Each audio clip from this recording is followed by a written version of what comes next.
we will need new kind of a drones and new scaling. So based on the operational requirement, we're working towards that. As of now, I call it eagle on the arm for every soldier. What you also hear, the new term which is coming as FPV for the drones. As far as the artillery is concerned, the mediumization process is on, and 155 mm caliber has been kept as the main caliber. FICV, light tanks, and wheeled AFVs. Aviation, LCH induction has already commenced.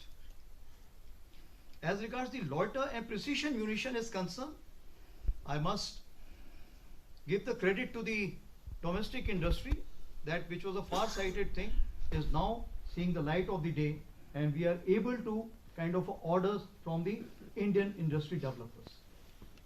I will also cover the technology infusion here. As I told you that year of technology absorption 24-25, both years have been given the same name. So what are we looking for in this? Firstly, we are looking for that upgrade and mass the human resource, including the tactical commanders to become the techno commanders, because they are the decision makers. And if the decision maker is alive to the technology, the technical people will be finding it more easier to sail through. As far as our MTech is also concerned, that has increased by 30%. Similarly, the NDA syllabus which has been concerned, which is undergoing a major change, and probably by year 26 we should be able to see that on ground. Similarly, our promotion examinations, courses of instructions, the technology aspects have been just doubled. While doing this, we have also gone in for collaboration with experts in other ministries, academia, industry, and we are also aligning with the national technology missions. There are 16 technology clusters which have been identified by the Indian Army, which has already been there in the news for quite some time, with fixed responsibility and fixed outcomes. As for the data harmonizing is concerned, for artificial intelligence, it is most important, and we are working together on this issue. I must also say that this is the first year where we have gone in for multi-domain operations, operational discussions independent of discussions which we carry out. This is based on the front basis on the both sides. And why it is more important? Because this time we included the subject matter expert from whole of the nation and also the veterans. So we had from CERT India, Cyber, and all those representatives from the ministries came in and participated in this. The veterans expert group have also been created, which is working under Deputy Chief ISNC, and they will give us the report by Feb end. As far as Indian Army is concerned, how should we look at technology infusion and absorption in the years to come as part of the decade of transformation. So far we have signed approximately 63 MOUs on the subject. MCT, that is Military College of Telecommunication Engineering at Mao, because as a strategic partner in Indian AI mission, Chip 2 startup mission, and quantum key distribution project. Our collaborative efforts, the joint training with CERT India and joint research in counter-US and advanced wireless-based merit system has also commenced. I'll just give you a brief glimpse of additional thing what we are doing here. Army Data Network in last 6 months, which had the span within the Army for 7,000 subscribers only, has increased 3 times to 21,000 subscribers. We have created an Indian Army AI Incubation Center at Bangalore with mentorship of IISc Bangalore and IIT Bombay. I must thank Bell to provide us that kind of a space in Bangalore for that. We are also establishing an Army IIT Research Center at IIT Madras to take our innovations forward.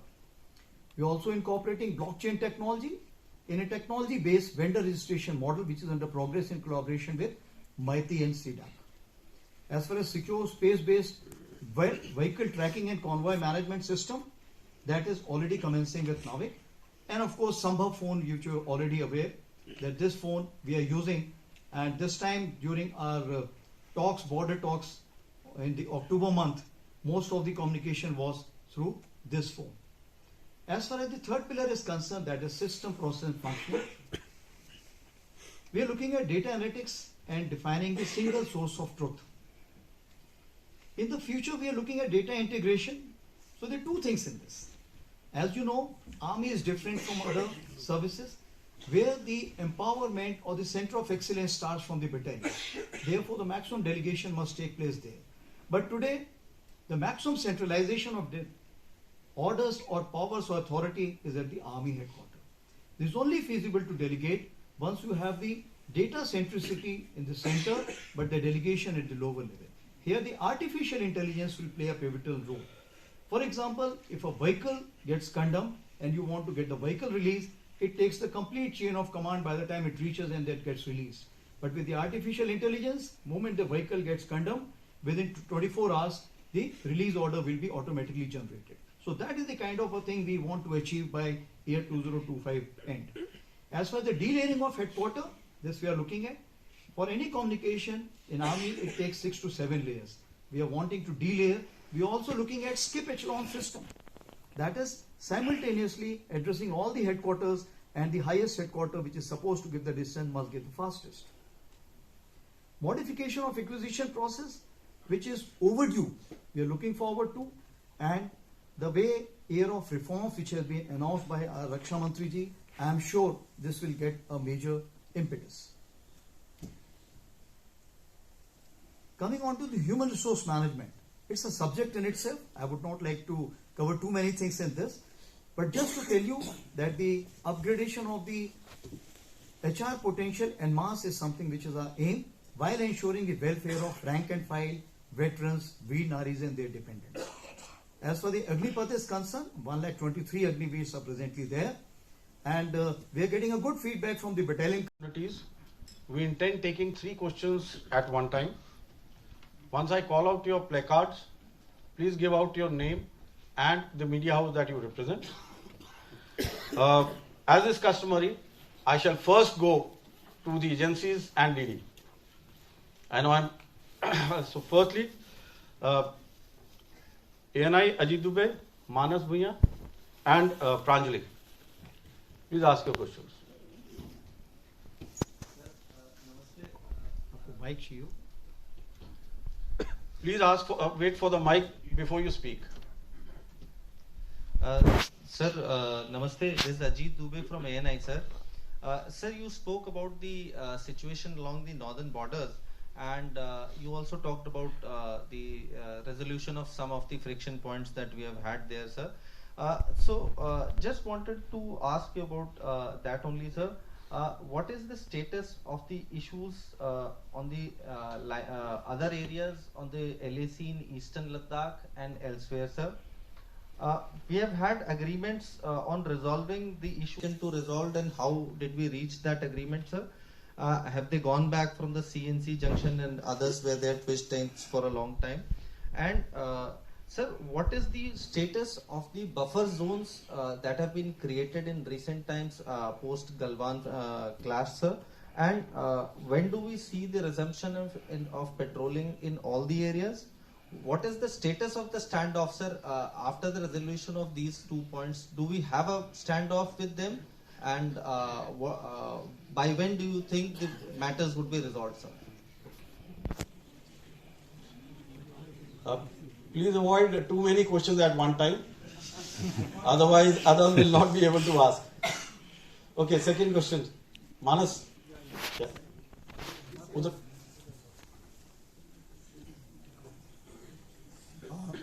Hello, sir. This is Manas Pratim Guyan from PTI. My question is about Manipur. Sir, you briefly mentioned about Manipur. I would like to have your, overall perspective on Manipur. There have been criticisms that, in fact, there is lack of coordination among the agencies involved in controlling the situation there. And there is an external dimension also to the Manipur situation. Various rebel groups have captured many crucial Myanmarese towns in Myanmar. So is it impacting the overall security scenario along the border with Manipur? Thank you, sir. Yeah, Pranjali.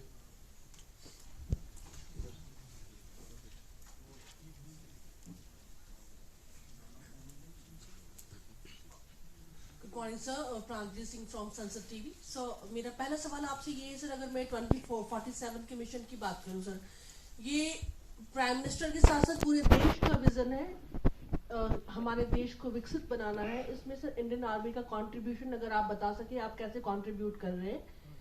और sir मेरा दूसरा सवाल ये है कि border road infra एक बहुत बड़ा इशू है, हालांकि अगर पहले और अब की तुलना में देखें तो बहुत सारे चेंजेस हम देख रहे हैं। बीआरओ सर अपना काम कर रही है, इसके अलावा जो मेन लैंड और बाकी बहुत ही जो बॉर्डर एरियाज में विलेज एरिया को जोड़ने में सर इंडियन आर्मी की क्या भूमिका है सर, अभी क्या अपडेट है अगर आप बता सकें। Thank you sir.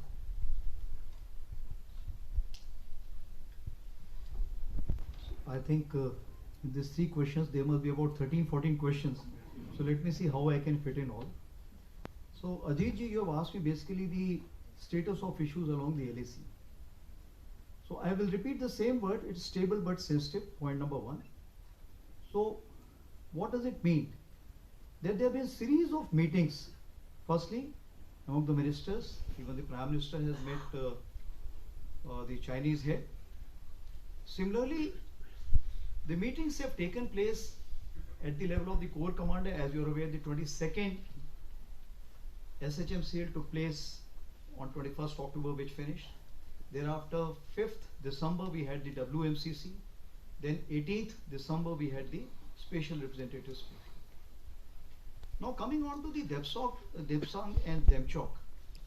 As you are aware, April 20 onwards, that both sides had moved forward and stopped the other side from going to the traditional areas where they were carrying out the patrolling. So what has happened in this disengagement, that both sides have agreed to go back to the areas where both sides feel, okay, this is where we used to come for the traditional patrolling. So that has been agreed upon and both sides have fell back. As far as the verification patrolling, 2 rounds have already been completed by both the sides over a period of time, and both sides are quite satisfied about it. Similarly, as far as the grazing ground is concerned, those grazing grounds also been now mutually agreed upon, those have been agreed, and the graziers are being allowed to go. Earlier we were not allowing them to go because we did not want any kind of a inadvertent aggravation of the situation. The second question which you have asked is about the buffer zone. Let me tell the House that there is nothing called as buffer zone. When you carry out a kind of a negotiation, then you look at what can be solved immediately, what will take some time to resolve. Where you feel that the nature or the degree of violence can be high and the fuse is short, what happens? You create some distances. So when we carried out these kind of negotiations over a period of time, some places we declared as a temporary moratorium. It means that both the sides will remain back and will not go to the common areas because we still feel that if we meet at those places, the violence level may go high.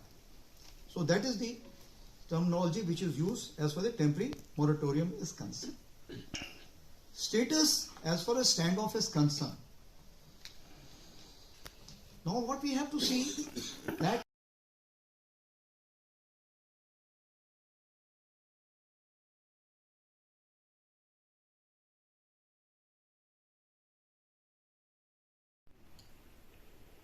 Ajay has asked questions about the troops deployment along the northern front. Like I told you that troop deployment is directly dependent on the trust factor. And tangentially, I had told you about the capabilities which have been created. And troop deployment or the infrastructure development is dependent on the capability on the other side, not on the presence of troops on the other side. So as of today, the capability entails that we should continue to maintain this kind of troops. We have 2 kinds of deployment called as summer deployment and winter deployment. Definitely during this winter deployment, the number of troops come down. So therefore, at least in the winter strategy, we are not looking forward to any reduction of troops. When it comes to the summer strategy, we'll take a review based on that time, how many negotiations, conferences and meetings have taken place. Based on the indications and assurances, we may like to review at that point of time.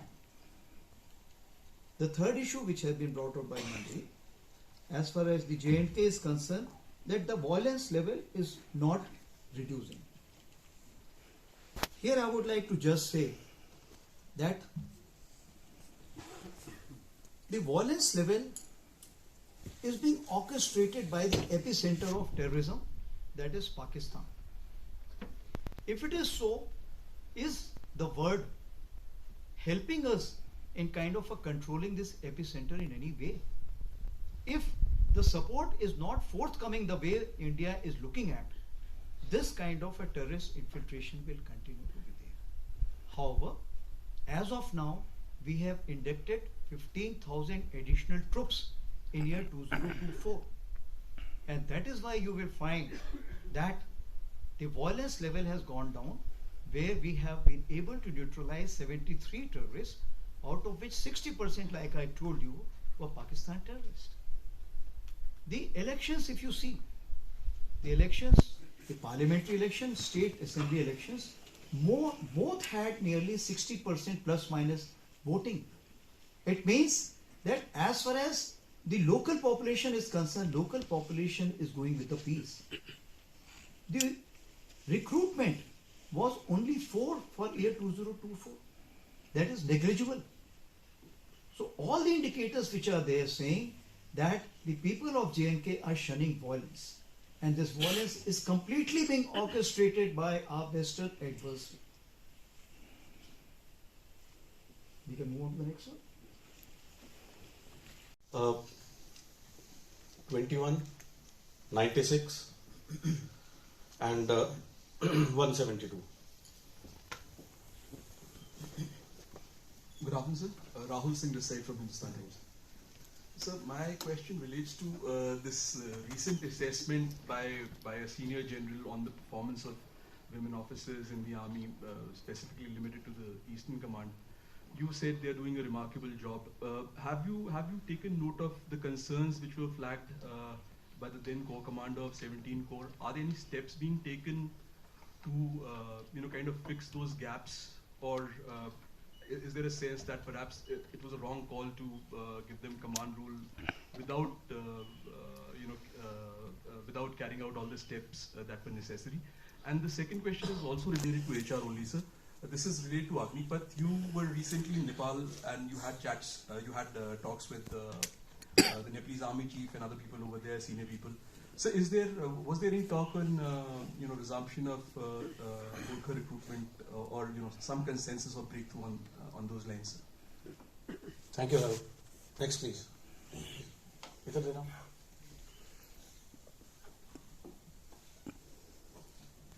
Sir Rajeev Ranjan NDTV से मेरा सवाल ये कि अभी हाल ही में sir आपने कहा कि जो फौज में आना चाहते हैं वो वेतन के लिए नहीं वतन के लिए आए। सेना पहले से ही अपने लोगों को काफी अच्छा ख्याल रखती है, सुख सुविधा की बात करें, इवन रिटायरमेंट के बाद भी। तो सर ये चीज कहने की जरूरत आखिर क्यों पड़ी थी, इसके पीछे क्या सोच है सर?